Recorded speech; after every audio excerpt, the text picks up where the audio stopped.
You're looking at a live view of the Falcon 9 rocket on the SpaceX launch pad, preparing for liftoff in just about 10 minutes from now at 7:15 a.m. Eastern Time. Good morning and welcome to the live webcast of the NROL-76 mission. I'm John Fetterspiel, a lead mechanical design engineer here at SpaceX, and today we are launching a classified payload for the National Reconnaissance Office from historic launch pad 39A at the Kennedy Space Center in Florida. Now, today's mission and final orbit are classified, and as such, we will conclude coverage of the primary mission following separation of the fairing. However, as we will attempt to land and recover the first stage, we'll continue to cover this secondary objective once the primary mission coverage has concluded. Now, for today's mission, we'll be attempting another landing of that first stage back at Landing Zone 1, or LZ1 as we colloquially call it. And today's attempt will be in daylight, so we should have some incredible footage to share.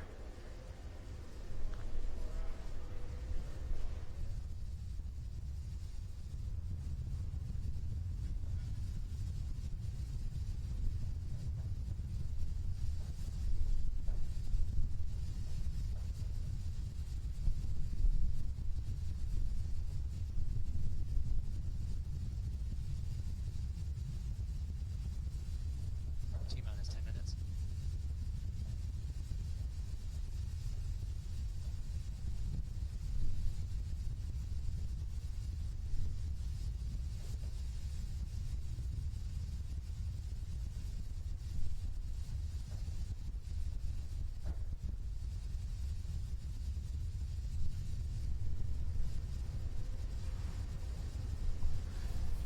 You're looking at the SpaceX rocket on Launch Complex 39A at Kennedy Space Center. Now, this is the same launch pad that launched the Saturn V, as well as numerous space shuttle launches. And SpaceX first leased this pad a few years ago, and we started launching from this very pad at the beginning of the year. Now, some interesting things to see as you look at there. Obviously, the Falcon 9 itself is in the center of the image there, and it is being supported by the transporter erector. You can see at the forward end of the rocket, just below the fairing being the very tip of the rocket. The forward end of the transporter erector is supporting the rocket. At about the T-minus 4-minute mark, you're going to see the forward arms of the transporter erector open up, and the transporter erector will recline back about 1.5 degrees. At liftoff, and when the 9 Merlin engines fully ignite, that transporter erector will fall away, and the rocket will be released to deliver its payload to orbit. There are still some heritage structures around there as we continue to upgrade this pad for future launches. You can see some structures behind it that were there from the space shuttle era. And SpaceX continues to make modifications to this pad as we continue to look forward for Falcon Heavy launches as well as crew from this very pad. Now, that Falcon 9 launch vehicle does stand over 200 feet tall. It's about 12 meters in diameter, about 36 feet. And at liftoff, the thrust of that vehicle is equivalent to greater than 5 747s taking off at the same time. As we mentioned previously, we will be covering the landing at Landing Zone 1 for the first stage. And you'll see that pad on your screen. That is where we're going to be bringing back the first stage at Cape Canaveral. And while that pad may look small or a little bit deceptive, that is nearly 300 feet in diameter. We did first successfully land at that pad about 16 months ago when we delivered 11 Orbcomm satellites to low Earth orbit. And since that mission, we've had 2 other successful landings, with the most recent occurring on February 19th of this year. And as I mentioned previously, today's mission is classified, and we will conclude coverage of the primary mission following separation of the fairing. But we are going to continue to cover that landing attempt after separation of the first stage from the second stage.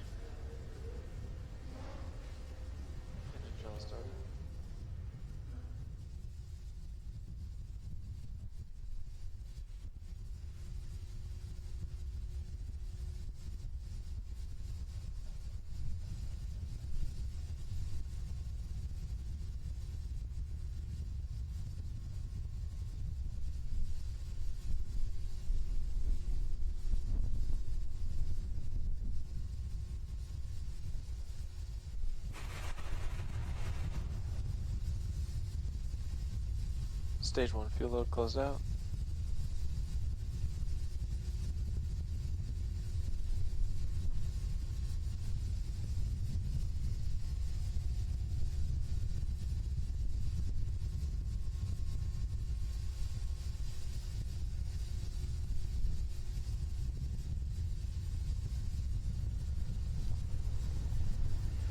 We're just inside the 6-minute mark, and all systems are go right now from Kennedy Space Center, pad 39A. Now, if you tuned in yesterday, you noticed that at about 52 seconds before liftoff, our launch director called a hold over the countdown net due to an out-of-family reading on a first stage sensor. Now, we have hundreds of sensors positioned throughout the vehicle on the first stage, second stage, as well as our fairing that help us monitor all kinds of variables from acceleration, pressure, temperature, and numerous other parameters.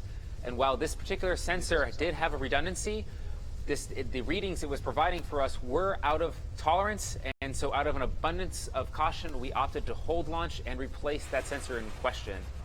That replacement has been made, and we are currently go for today's launch.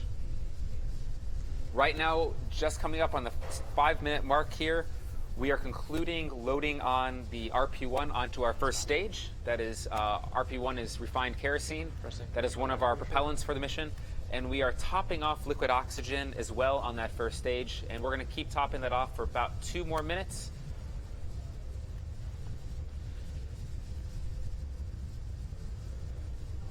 We're loading over 1.1 million pounds of propellant on the first and second stage combined. Are loaded at this point in the count. Strong back lower started. Cape Canaveral and the Kennedy Space Center have given us a go for today's launch. No issues to report from the range. We have been keeping our eye on some upper level winds. As of now, though, looking into the latest balloon readings, we continue to be go for today's launch. We do have a 2-hour launch window. If anything were to come up, we would have the opportunity to potentially recycle and target the end of this launch window. And we do also have a backup launch opportunity tomorrow at the same time. Cradle arms going open.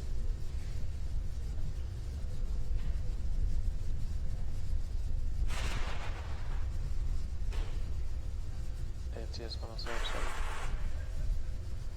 And we have just started pressing up the first stage in preparation for strong back retraction, and you can see actually the forward arms opening just below the payload fairing. And that strong back retracts back 1.5 degrees.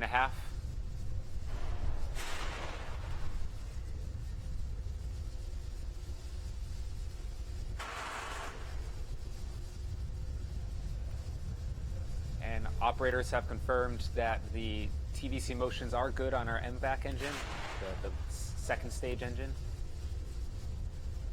TVC being thrust vector control, how we position the engine and guide the stage into orbit. That's 3 minutes. Stage 1 LOX load closed out. And GNC verify stage 2 TVC motion nominal. And we have finished loading liquid oxygen onto stage 1.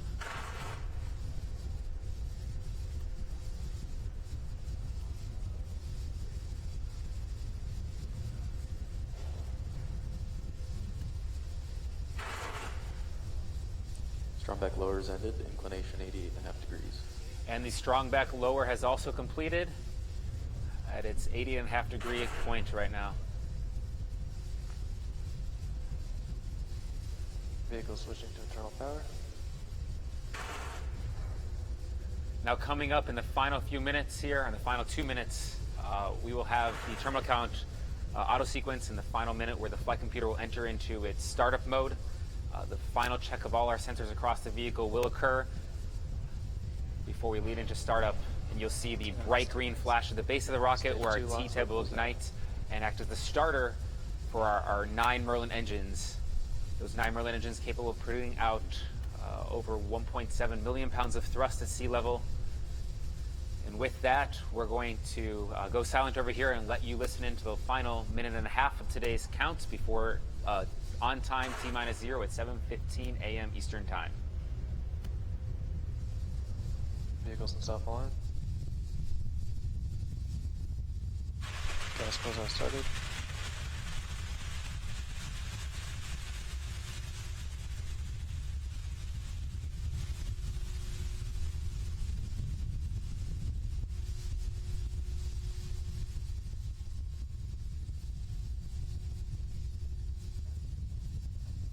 FTS, announce FTS is ready for launch.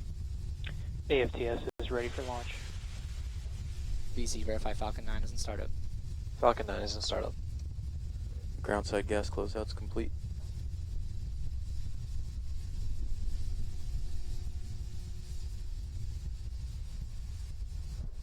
LD, verify go for launch. Go for launch.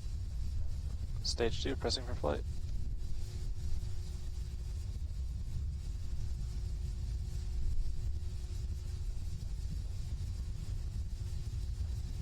T-minus 30.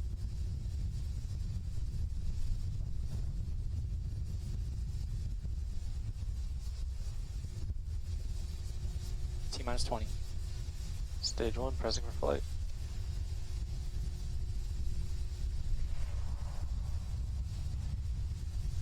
T-minus 10, 9, 8, 7, 6, 5, 4, 3, 2, 1, 0. Liftoff of the Falcon 9.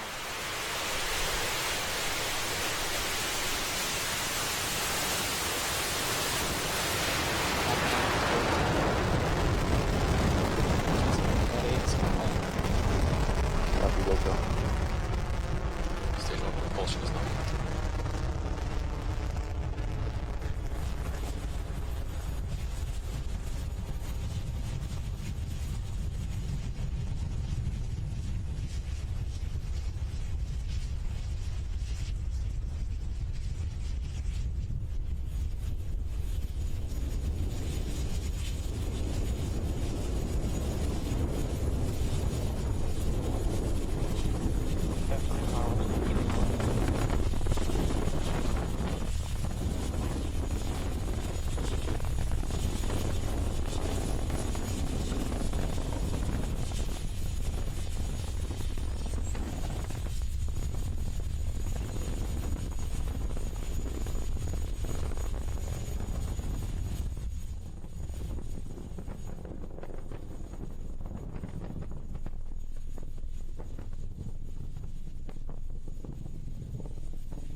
MVAC engine chill has begun.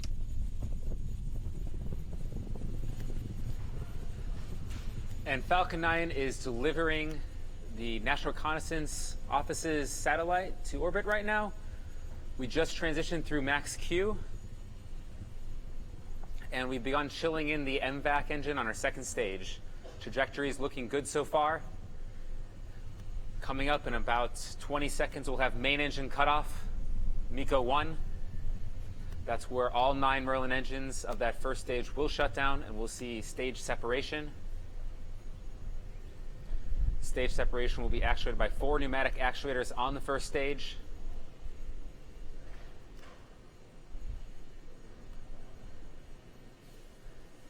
We have eco. And we have main engine cutoff.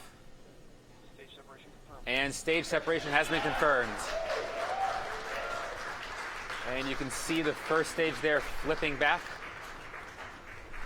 Use the nitrogen thrusters. And S1 boost back burn. and the boost back burn of that first stage.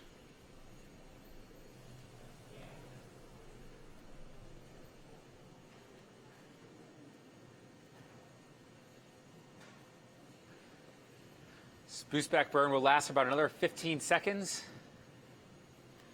We use this to reorient the stage back to Cape Canaveral and fly it back from all the forward velocity it had over the Atlantic Ocean.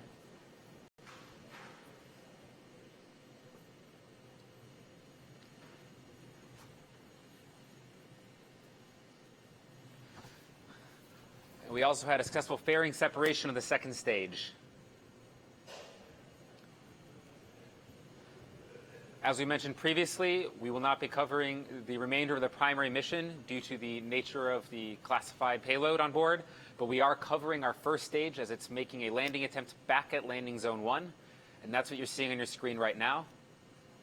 On the right side is an onboard camera looking down from our interstage. That stage itself is 12 feet in diameter and over 100 feet tall, so you're looking down the length of that stage, and those grid fins also deployed, those grid fins guiding us back through Earth's atmosphere. On the left side of the screen, you're seeing our assets on ground tracking that rocket, the first stage as it's making its way back.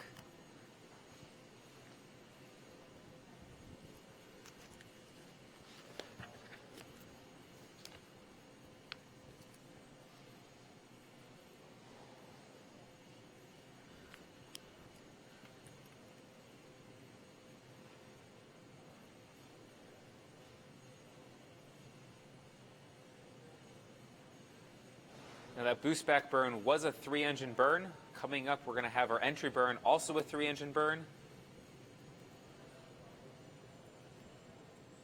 The entry burn will happen just after the 7-minute mark.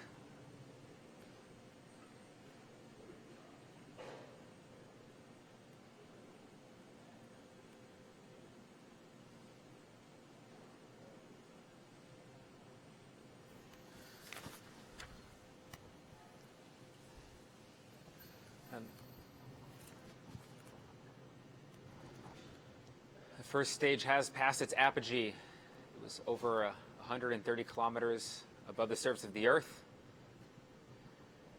Those white puffs you're seeing are those nitrogen thrusters on board, which we also use for controlling the vehicle in a guided descent back to landing zone 1.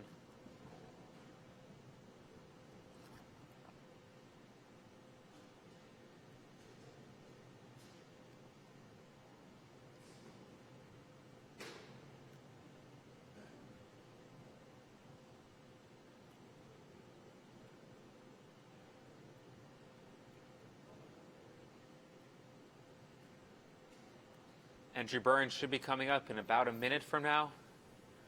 You'll see 3 engines ignite at the base of the rocket. We use that to slow down all of the vertical velocity as the rocket is now falling back to the Earth's surface and accelerating.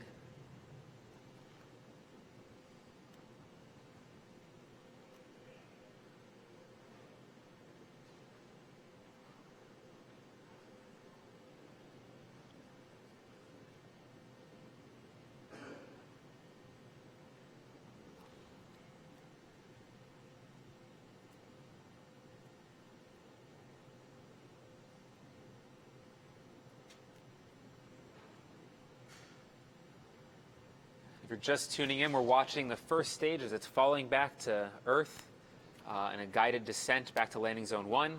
We have an entry burn coming up in about 15 seconds. 3-engine entry burn.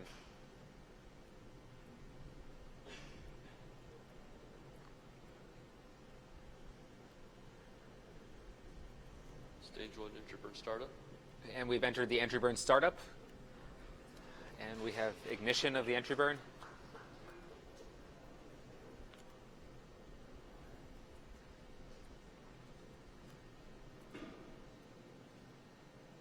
This is a 25-second burn.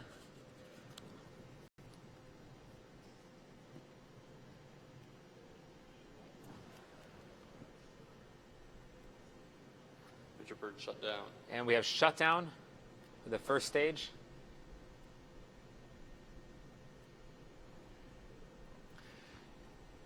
In about 45 seconds, we'll have our landing burn begin. That landing burn will last for about 30 seconds. And then we'll have touchdown of the vehicle. AFTS has a That landing burn is going to take us from going about 1,000 kilometers an hour right down to 0 on the surface of Earth. Landing legs will deploy about Stage 10 1 is seconds transonic. before landing.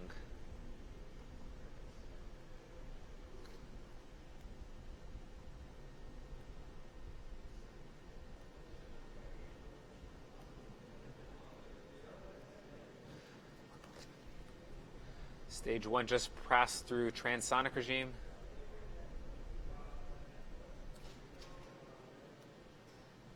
Landing burn startup. And landing burn has hit startup, and we have ignition.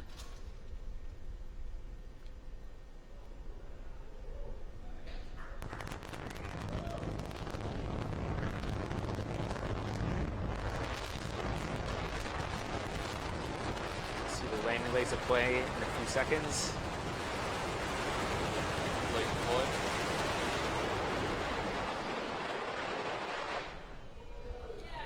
Operators are And we have touchdown. First stage has landed back at landing zone 1. It's another good day for us at SpaceX. It's a beautiful sight to see. That is the 4th landing of a Falcon 9 at landing zone 1.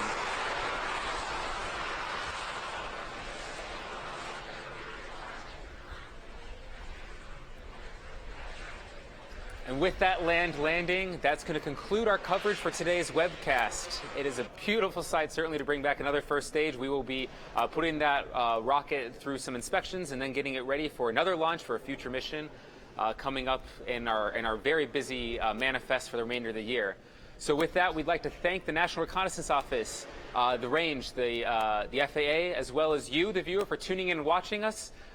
If you'd like to keep track of our future missions as well as the progress of this mission, be sure to follow us on Facebook, Twitter, Instagram, or check out SpaceX.com.